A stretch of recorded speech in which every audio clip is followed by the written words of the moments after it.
My name is Mike Logren. This is about Parkinson's, fear, and the Lion's Gate. It was a day spent reorganizing the RV, doing interviews, and hosting Larry Gifford at our campsite.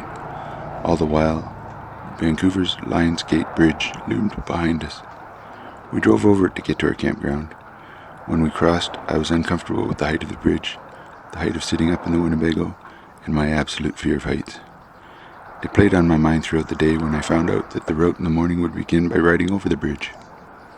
The night went well. I was able to grab 3 to 4 hours of that deep Parkinson's sleep. You know, the type where one moment your body is dancing on its own, and then your body stops moving as your muscles seize and cramp. I awoke at 5:30 a.m. and sprang from bed with the anticipation of my 15-year-old self heading to school on a Monday morning. I rushed the 2.5-foot distance to the washroom in 27 shuffling steps. Apparently, my body was telling me it was go time. We joked around and had a breakfast of coffee, oatmeal, and some smoothie concoction prepared by Jim. I heard the traffic on the bridge but refused to look at it. This was my day and I was not going to fail. I was not intending to cover the 150 kilometers that Steve and Jim were going to ride. We decided on a spot where Darlene and Mike 3 would pick me up in the RV named Wanda. A nice ride of about 36 kilometers. Steve and Jim finished stretching while I put on socks over curled, stony-affected toes. We were finally ready to roll out. Well, almost. I still needed water, meds, sunscreen, my phone, and to go to the bathroom one more time. Our 6:30 start was only off by 30 minutes, which is pretty good for me. With Steve in his usual spot leading and Jim next, I brought up the rear. Whether it's cycling or horse costume, I know my role.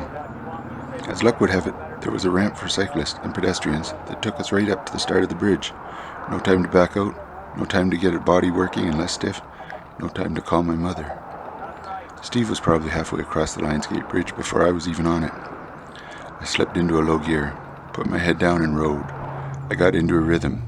The bike lanes over the bridge are one way. We climbed. Jim started to pull away.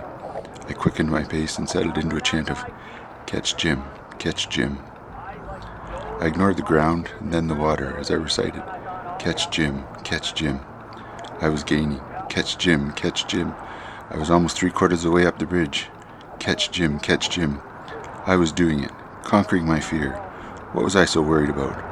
I believe we can tend to overthink and stress ourselves out, which does not help our Parkinson's.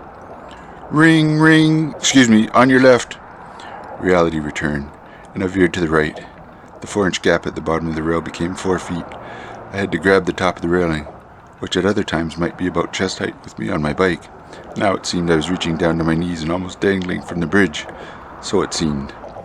I did some kind of funky chicken dance to get my feet out of the pedals. I was off my bike and freaked out. But I had eluded death and the fall of 1,000 kilometers to watery depths below. You may recall me mentioning that I don't like heights. I was shaken. Keeping calm and rational, I hoped with all my being that the shaking would not be the right frequency to bring the whole bridge down. I stood and tried to calm my nerves. A city bus rumbled by. Not wanting to end in defeat on the bridge, I carefully stretched my leg over the bike seat. Another cyclist passed. I clipped in my left foot. I gathered my strength. With a mighty shove, I put all my power into an uphill push to get over the bridge. Unfortunately, all the power I could muster was about the strength of the last 3 spaghetti noodles soaking in the brackish water at the end of the lunch in the cafeteria.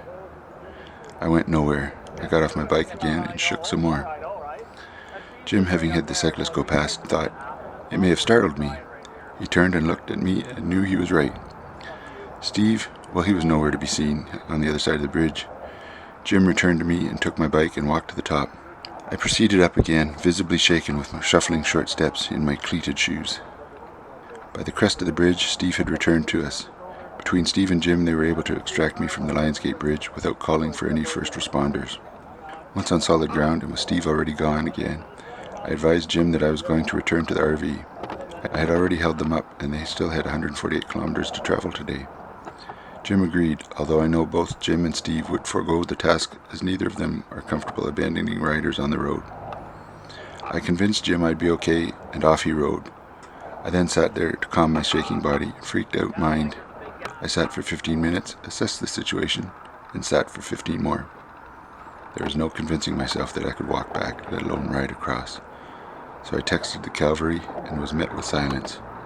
Uh-oh. Okay, Mike 3 and Darlene were just packing up the RV. They were not long in picking me up at the Stanley Park Visitor Center. They loaded on my bike, and I hugged them both. Everyone has fears and phobias that we deal with. Some can be debilitating. Parkinson's seems to have a multiplying factor for things like fear, doubt, and indecision. Today I got freaked out, and that bothers me. It's not the first time, and I'm sure it won't be the last. In my head, I was done for the day. I'm still a little freaked. Truthfully and rationally, I was in no danger, and I was not alone. My whole ride experience of the day, displayed on my phone, is 2.1 kilometers traveled, 88 meters climbed, and it took 11.11 hours. Will I get back on my bike tomorrow? Probably. But first I'm going to the store to buy a new phone, because I know without a doubt I rode 40 kilometers, climbed 6 kilometers, and it took the better part of the day. And I did cross the Lions Gate Bridge.